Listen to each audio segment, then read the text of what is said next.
Hey everyone, welcome to another exciting episode of the Scratch a Track podcast presented by the Dude and Grim Show and co-produced by Mr. IVEST. I am the Dude. And I am Grim. And today we are going to review an album by a favorite of ours, Beck. And that album is Midnite, Vultures. Yes. Dude, this one really brought me back to college, man. Oh, yeah. Like, really brought me back. This was a hot mix. It was a good party mix, like with our group of friends. Like you could this is one you could like put on, and like, even if you had people over that you weren't really friends with, they'd be like, oh, this, it's like, you're not putting on like Mr. Bungle or sure, right? It's like, oh, okay.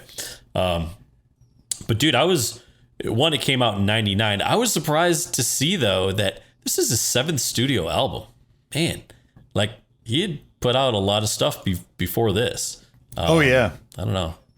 So yeah, I guess I didn't realize cool. It was number 7, and I didn't realize that it was just Odelay mutations in this. And the thing that I don't understand is I listened to Odelay when it came out a lot, and mutations, but like somehow I didn't know about this, and that's kind of my own fault. I guess it wasn't as easy to get information about music back. Maybe it was, I just didn't look, but I didn't know about it until it just came up in college. But this was like 2 or 3 years after the fact. Yeah, you know what I mean? Like it had been. Yeah, it had been out. Well, here's the weird thing though. Is that so, dude? It was nominated for Album of the Year in 2001, even though it came out at the end of '99. It was nominated for Album of the Year in 2001, along with a little album called Kid A by Radiohead. And guess what, dude?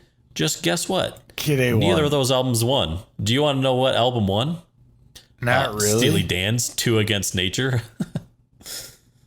I don't know that album. Maybe it's amazing. I don't have bad things to say about Steely Dan, but dude, I'm sorry, going up against this and Kid A. That's tough, man. I'm gonna have to, dude. I'm throwing it out. Drop it. I think, and again, I closed the tab and everything because I had them listed. But I think Paul Simon had an album that was out that year as well, and that was nominated too. But again, I could be wrong. I'm sorry, those two albums just don't go against this in my estimation. Yeah. I'm with you. Dude, especially Kid A. But anyways, so there were a few alternate titles for this album. Have you read or seen anything about that? I did read something about that briefly, but I'm going to let you run with this. Well, one was called potentially, and I'm going to say this completely wrong, Zatyricron. Yeah. Yep. And the other one would have been real interesting. Nicotine and Gravy, smell the right? VD in the club tonight. Yeah. For some reason I thought it was Nicotine and Gravy. That's awesome. But I think that line is in Nicotine. Yeah. I think, yeah. Oh, man. What an amazing title that would have been. I mean, that would have gotten some sales. Oh, it's from Milk and Honey, the line. Or Milk and Honey. Yeah, I'm sure the record company would have loved that. Oh, but dude, they should if they had any cajones. Right. But overall, I mean, dude, even up to this point, Beck had come out, especially Odelay. Mutations, maybe not quite as much, but dude, more acoustic. Odelay is just like, Odelay is like just this wild, crazy album, right? But he had never done anything quite like Midnite Vultures. No. Like, dude, the punk, the pop, the funk, the soul, like dude, he had never touched on kind of like the soul and the funk and the pop. Yeah, I agree. And dude, the straight up rap, because dude, I mean, Hollywood Freaks. Yeah, man. Hollywood Freaks is like old school rap. I mean, it's incredible. Yeah. It is. And I don't really remember who got us into this, how we got into it, how we fell into it, what exactly happened. I think Joe Boo had something to do with it. I really do. Yeah, that would make sense. I do. Yeah, that would make Joe sense. Boo. Yeah. Shout out, my man. We'll give it. Yeah. Thanks, buddy. This episode is dedicated to you.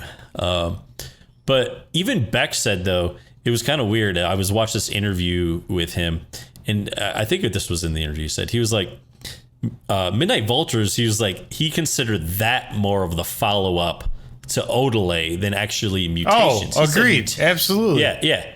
He said Mutations. He was like, yeah, Mutations was basically like a vacation from our live show.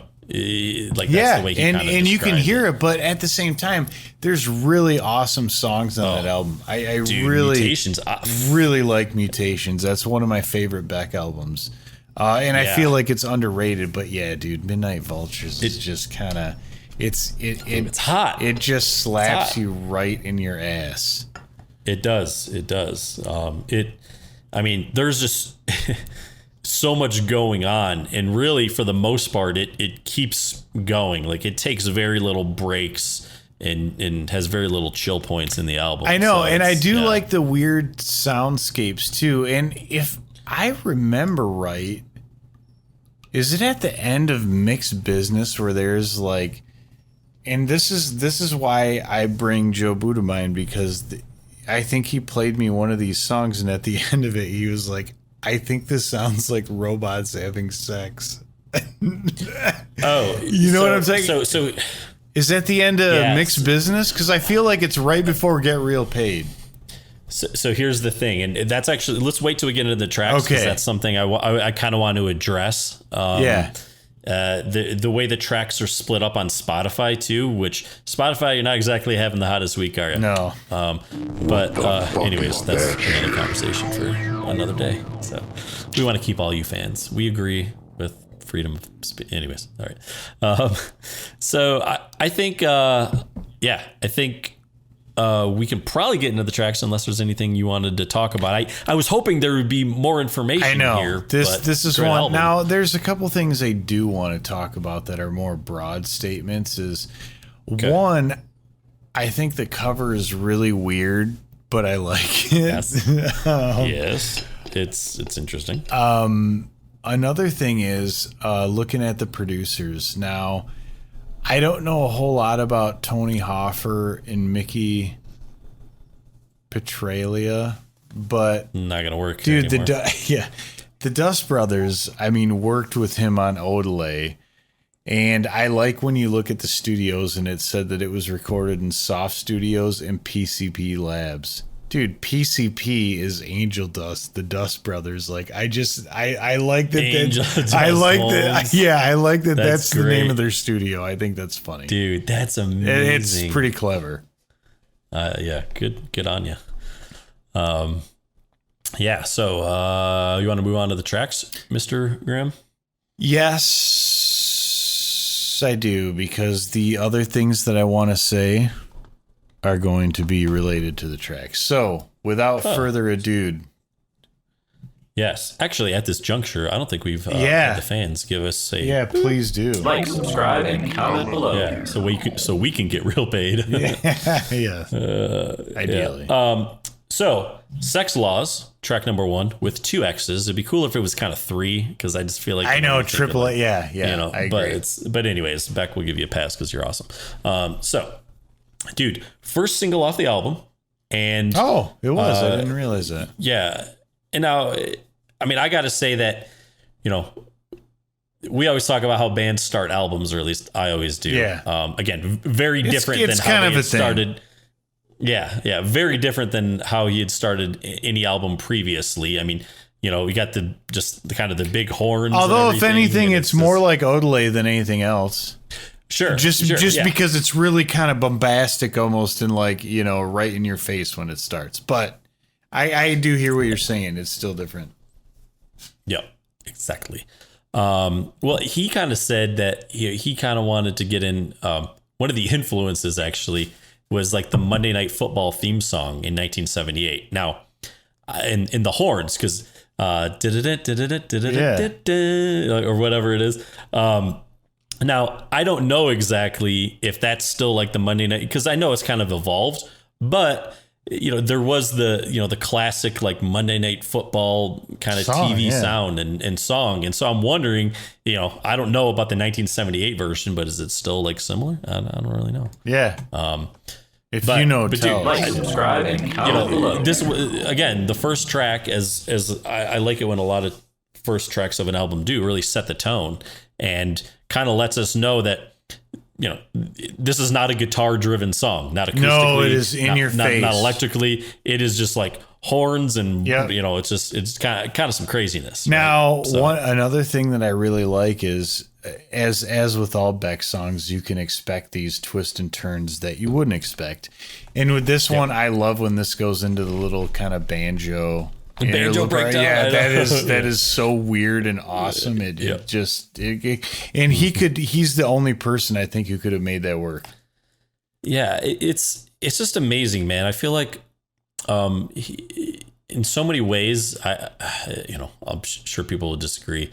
Like even from a lyrical perspective, but reminds me of like Bob Dylan, like what Bob Dylan, how they play with lyrics and use lyrics a little bit. Like, lyrically, I absolutely agree with that. You know, but I feel like he also, what he takes lyrically, he also represents that musically too, because it's just like, dude, it is like just craziness going on, man. But at the same time, dude, it's coherent. I know, right? Like, you know, it's got still holds melody, great transitions. Yeah, it's really quite brilliant. I mean, it is. It is. Yeah. So now, I don't know if you saw the music video for this, but Beck directed it. Oh, I don't think I did. Yeah. There's a few versions of it, even an 18-minute version. Jack Black is in the beginning.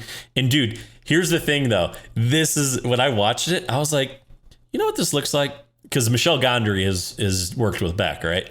So, dude, it looked like Beck trying to do his best Michel Gondry impression.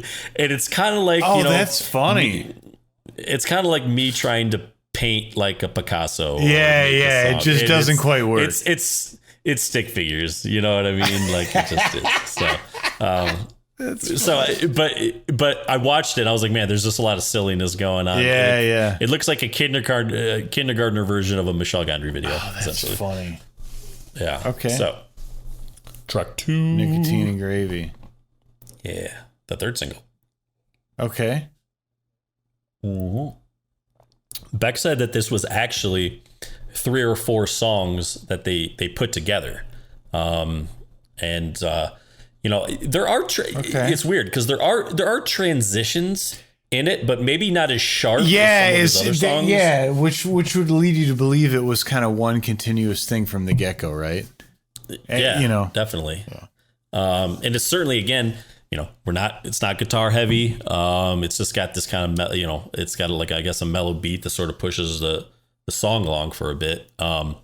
But dude, I mean, there's just some good lines, as you would say. I'm trying to think, what is this? I'll do your laundry, massage your soul, I'll turn you over to the highway patrol. Yeah. Like, dude, the way he just rhymes and everything. Oh, dude, that is, I mean, like, that is one of the biggest sort of lyrics or things that stands out in this album. Yeah. Not just this song that I just think is great, man. I know. Now we want to mix a little business. You gonna mix it with leather? With leather. Yeah, dude. So this one, what does he say? It's more about he said it's more about the very feminine side of sexuality, like with the lyrics. Like he kind of takes that viewpoint. I'll be your mistress, make all the lesbians scream. I'll comb your hair, rewrite your diary. I think that's kind of the angle he was taking. Sometimes it's hard to understand necessily like what the theme is. He says, but the line he says so much. I know, and somehow they just kind of work together in a syntax sort of way or a sound that whether they mean something, that's a whole nother thing. Yeah.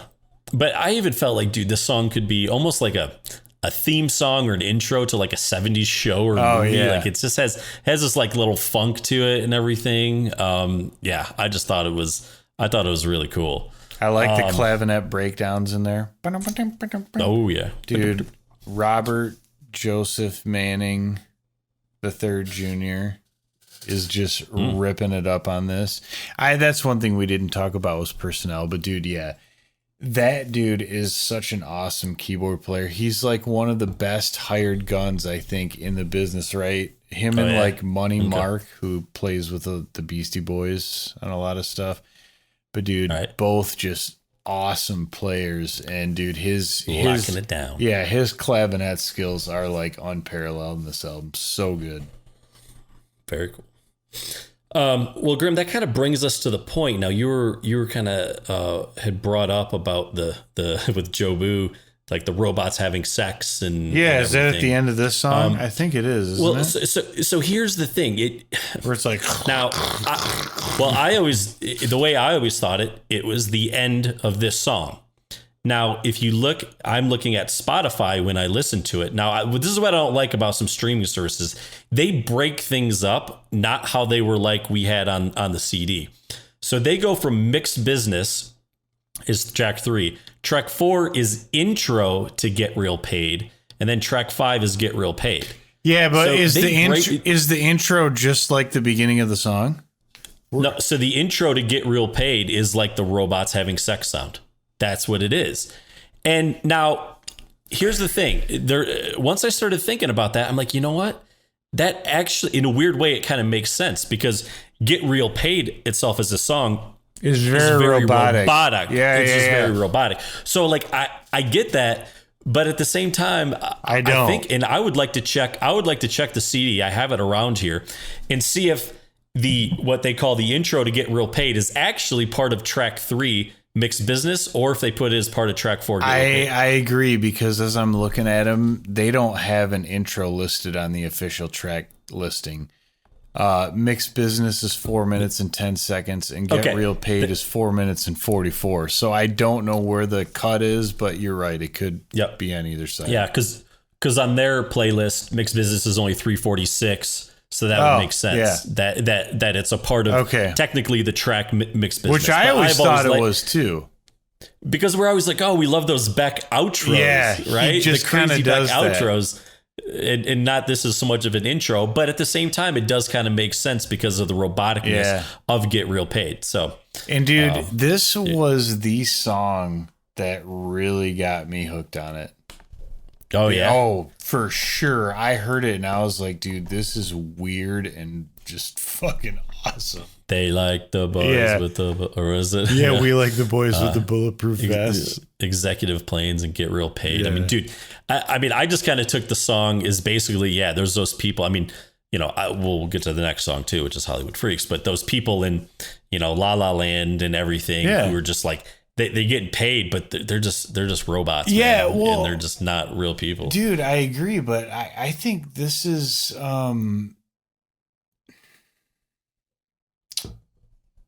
there's a lot of songs that touch on this, but I think it's more or less like kind of taking a dump on what's accepted as like the foundations of a song, because a lot of the pop songs, that's all they're about.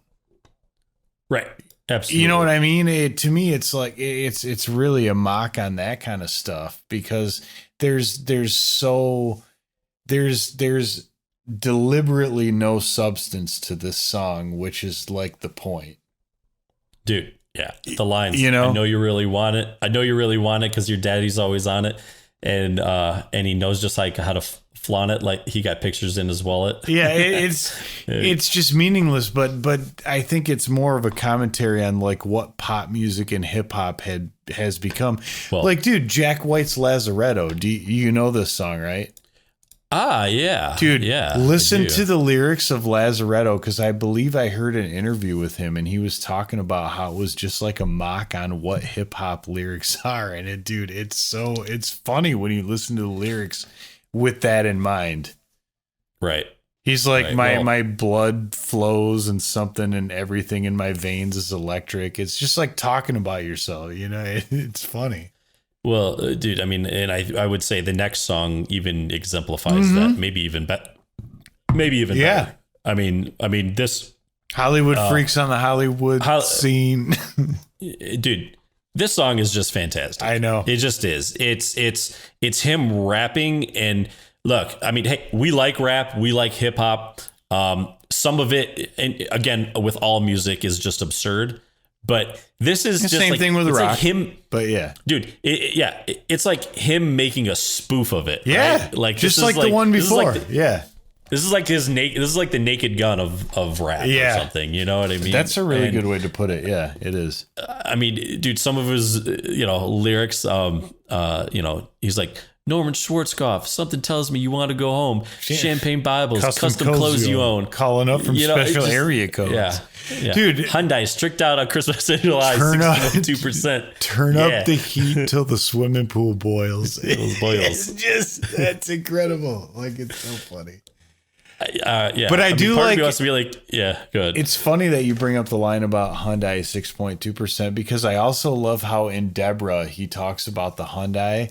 And dude, I saw a video of him performing on Conan O'Brien, and then he interviews him, and he specifically brought up that he referenced Hyundai, and it was they had a really funny exchange about it. Like Beck said he had a Hyundai that he just outfitted with hydraulics and stuff. Dude, it's like Tom York talking about dinosaurs. I mean, it's funnier. That's his dinosaur. Yeah, it's just funnier. Dude, peaches and cream.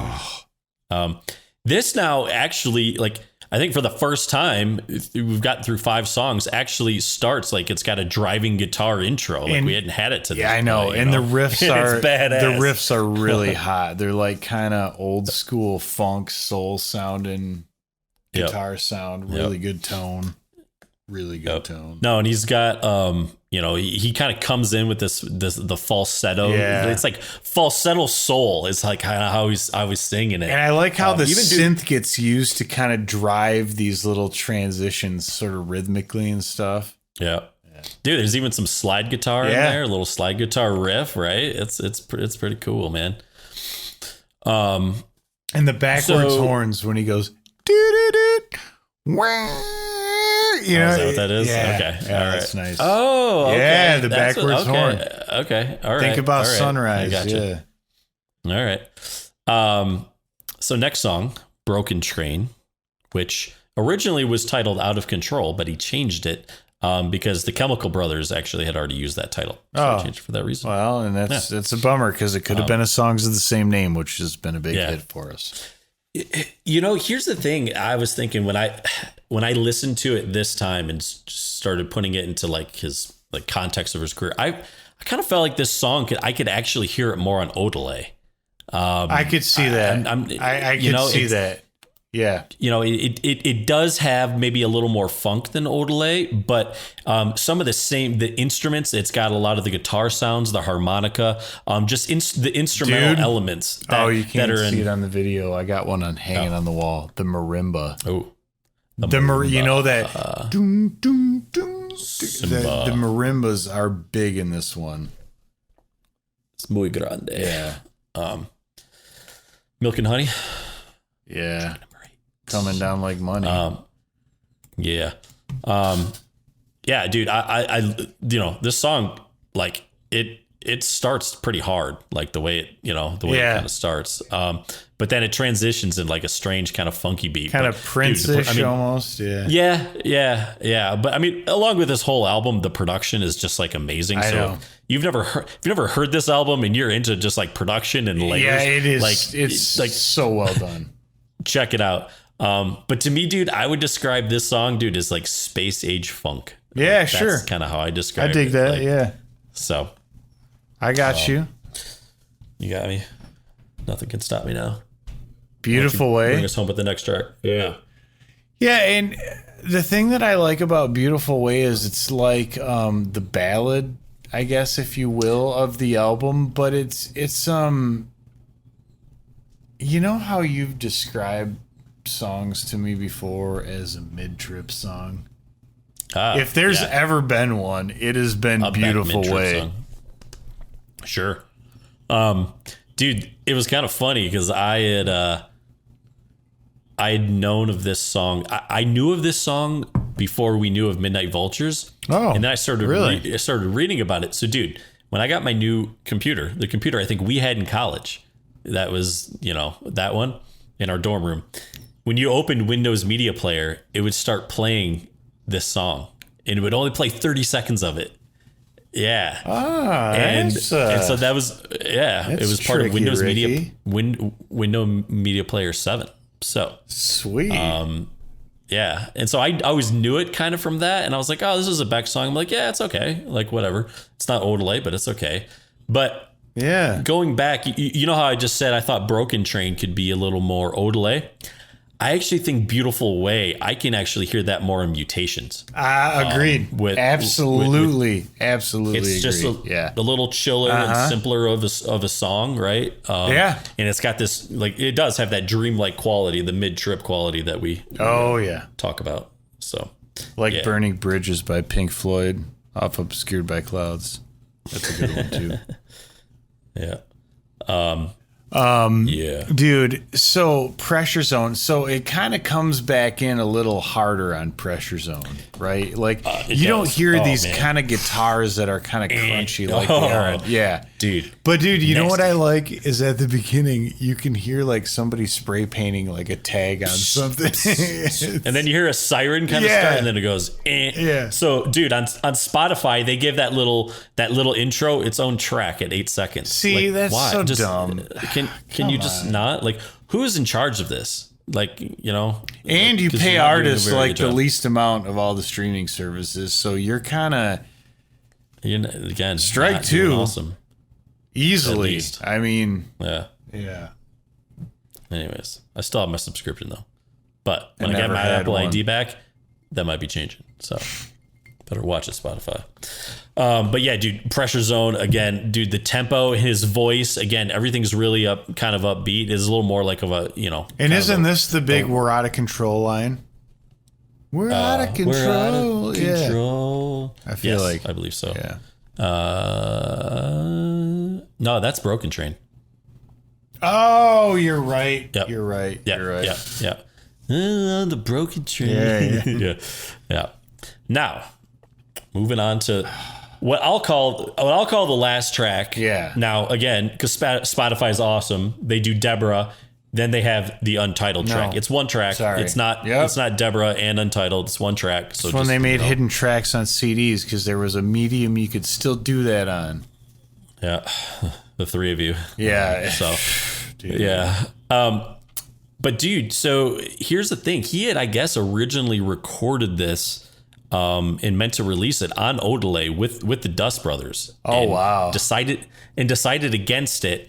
And then, but he played it live and it got momentum as really being a fan favorite. This is one of those songs that is kind of a fan favorite. I think for the a lot live of people. version is the one I heard the first time, and I was like, dude, this is awesome. Like, I was like, is this Beck? Yeah. Like, I've never heard this Beck like But this see, before. I'm so glad he did it the way he did because, dude, Robert Joseph Manning Jr. again coming in on the roads and like with the horns in there. I mean, it's so good.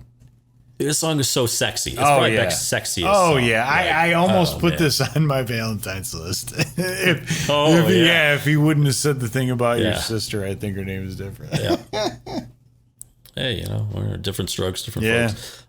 But yeah, I mean, it's pretty great. Even in the song though, he changes the way he sings. He'll sing certain parts and everything, like "girl." Oh yeah, you know what I mean? Yeah, like that kind of stuff. Kind of like Dude, coming in Barry White style. Dude, but what's actually I think is actually kind of, I mean, yes, there is a Barry White, but dude, the changing of the voice, it's kind of like this boy band technique. Oh yeah, how it's like we each get our turn, and it's like, oh, he's the one who now comes in mid song and sings deep. Yeah, right. And he's right. like, oh, girl. Yeah, that is really funny. So I thought that was pretty cool, man. But and then we get the untitled track eventually, which I like. I don't know. I think most of his untitled tracks are just kind of weird and awesome. Yeah. Although the one on Odelay is not, I can't say that I would like figure out a way to put that one on repeat. I just, for what it's worth. For what it's worth. All right, Graham. We're there, dude. that But you know what? This time, you're there, my man. You're there. Gonna scratch it with a vulture beak at midnight. I think that's what we should do. All right, Graham. I went through this. I was looking. I'm so nervous. It's a tough album. They all are. Look, man. I'm going with Beautiful Way. It's Just kidding. I like this. There's no siren. Okay. All right. No, I like the song. To me, it just doesn't fit the album. I think it's okay to have a song that kind of slow things down, but I feel like it really it slows it down maybe a little too much. Sometimes with those songs, you would maybe put that type of a song at the end, right? Sure. But you already got Deborah. That's the thing, man. Yeah. And Deborah's it's slow, but it's got a little more but groove. it's hot. Yeah, I know. It's got a little more groove. It's hot. Yeah. Yeah. So, I'm going Beautiful Way, bro. What do you got? Pressure Zone. Ooh, man, really? Even with that hot, nasty intro? Dude, it's actually the guitars that kind of just... I know that they're different and you haven't heard anything like that up to this point, but they still kind of are a little abrasive to me in the rest of the context of the album because I'm expecting something funky, and it is in its own right, but it's just... I don't know. I think you make a very good case for Beautiful Way, and dude, I do think Mutations would have been the right album for that, and Broken Train would have been Odelay, but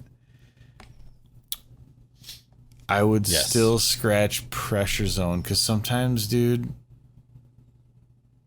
I skip it. Oh, I know. But I skip Beautiful Way too. Right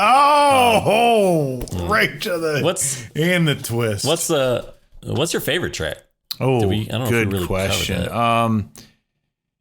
Dude, it's always been a tie for me. For Get Real Paid and Hollywood Freaks. If I were to have to pick one, it would be Hollywood Freaks. It's so awesome.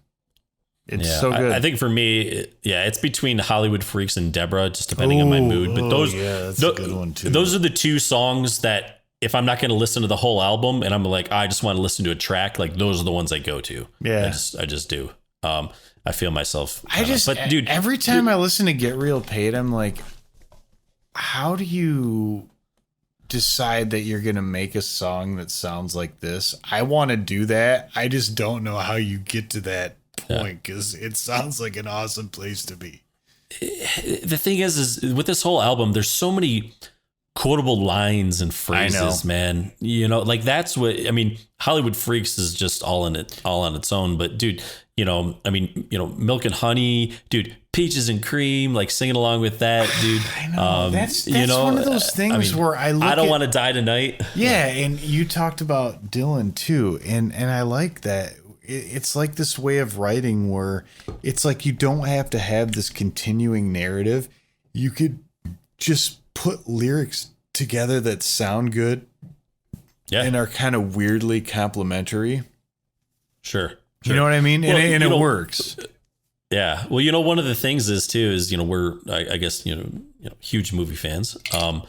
But there's nothing better than like having a quotable movie, right? Where you're like, man, you can just quote it back and forth with your buddies or something or your friends. And dude, this is a quotable album. Oh yeah. And there's not a lot of albums out there that are quotable. Where it's just because it's just so fun too. Like that's what's great about it. It's fun music, but it is like the production of it and the arrangement is very sophisticated, and that's I've never heard an album like it. Now, very few people would be able to go to this level, but those of you who can, strap in. Ooh. Dude. I feel like this album was the single biggest influence when we kind of turned the corner and more and started going into that funk territory of like River of Cars and Lost. Dude, Lost in Fear is like Midnite Vultures for us. Oh yeah. And the ending for that. Yep. I know it's kind of a weird little thing, but yeah. Yes. Yeah. Look up the band more. Yeah, dude. Somehow. M-O-R-E. There may be a documentary in the works. We don't know yet. Who knows? It's in the pre-production phase. Yeah. Getting some executive producers. Who knows? Yeah. It might be a third album on the way. I don't know. These are just ideas. Who's to say? But if you want to fund that project, let us know down below. Like, subscribe, comment below. It's time to go. I'm the dude. And Scratch a Track is produced by the Dude and Grim, a Additional music provided by More, that's .more, and the Tims, TIMNZ. Copyright 2020 to The Dude and Grim Show.